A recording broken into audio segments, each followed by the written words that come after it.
mystery of stuff.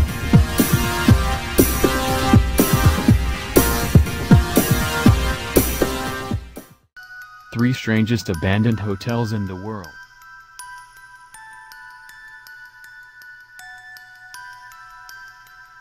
These days, it's better known as the Bay of Abandoned Hotels. The Kopari Resort began its life in 1919.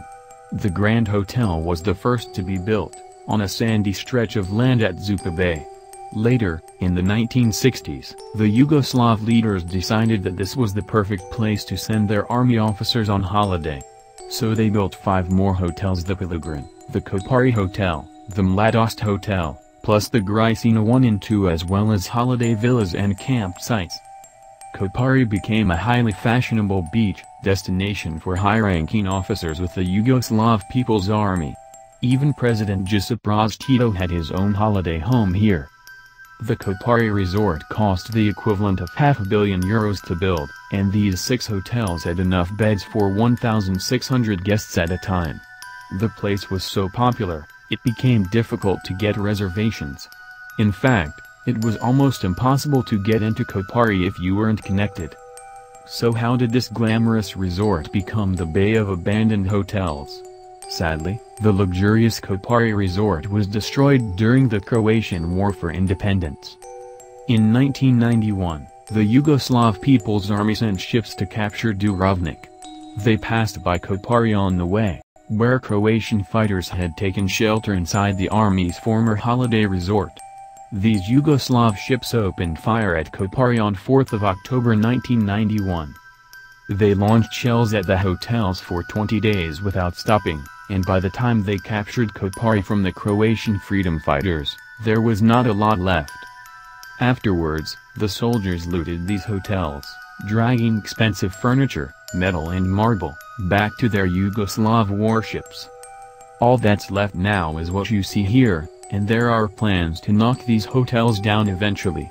Instead of a bay of abandoned hotels, developers want to build a new 5-star resort here, and make the most of this beautiful stretch of coastline.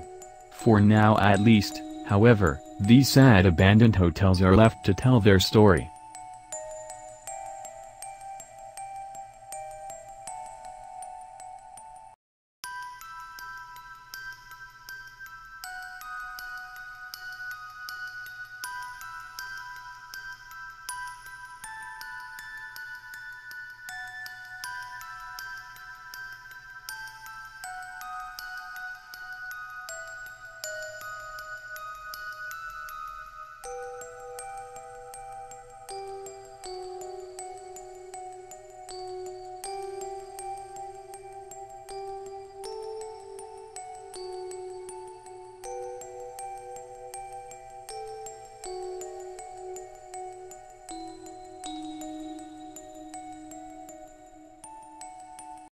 Hotel Belvedere du Rayon Vert.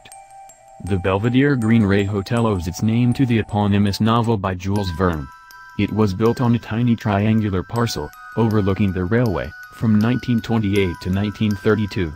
Developed according to a concept at the time new, the raw concrete, designed by the architect Leon Bay, it was intended to accommodate travelers, wealthy, freight forwarders and agents and their families who often made the connections France, Spain by rail.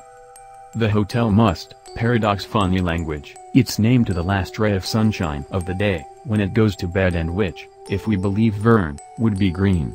However, on Cerberus, located in the south-southeast of the Mediterranean, the sun rises against the Belvedere but it never sets. Indeed, the sun sets on the other side of the Pyrenees, a few hundred kilometers from Serbia, where, from the hotel, you can never observe the famous green ray. Funny stories, jokes, paradoxes, the hotel is filled with them, from its most intimate and secret foundations to its rooftop terrace, where once a keel game, a tennis court at one time and a small solarium facing the Big Blue were installed. The Hotel Rayon Vert is in itself a real Belvedere. Perched like a ship stranded there, a day of great expense, it should have become a luxury hotel, the jewel of the village. Its splendor will last in all and for all 4 years. From 1932 to 1936, date of the beginning of the Spanish Civil War and the closing of the border between Serbia and Port Baz on the other side at Bulu and Perthas. travelers no longer flock to the doors of the hotel.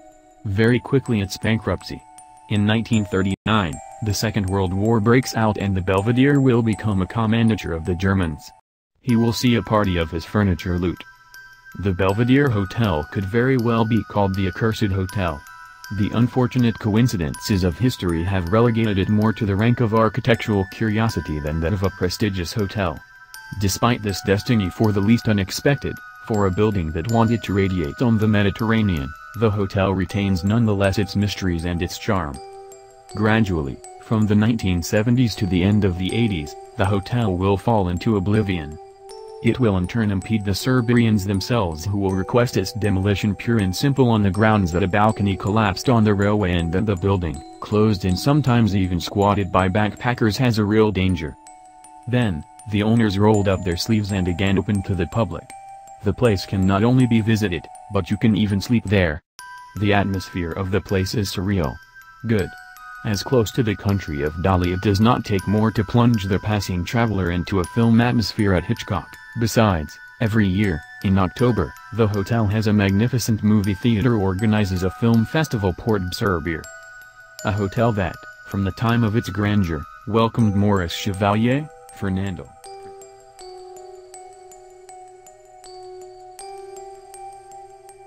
The Diplomat Hotel, Baguio, Philippines. Most people around the world flock to tropical locales like the Caribbean to spend their vacations. However, in much of the Philippines, it is so oppressively hot that vacations are often spent in Baguio City, an area known for its cool summers. Baguio is home to many hotels, but few possess as sinister a pedigree as the Diplomat. Originally built as a seminary and vacation house by the Dominican Order of the Catholic Church, the property allegedly harbored great bloodshed in the 1940s. During World War II, there were tales of an invading Japanese army who slaughtered refugees within the wall of the building, then later bombed it. The property was rebuilt in 1947 as a hotel, then remodeled in 1973. When its then owner, faith healer Tony Agpaoa, died in 1982, the property fell into disrepair and was shuttered. The hotel has been decaying for more than 30 years and locals and visitors alike claim that it is haunted by the spirits of those killed during the war. After dark, blood-curdling screams have been reported to emanate from the property.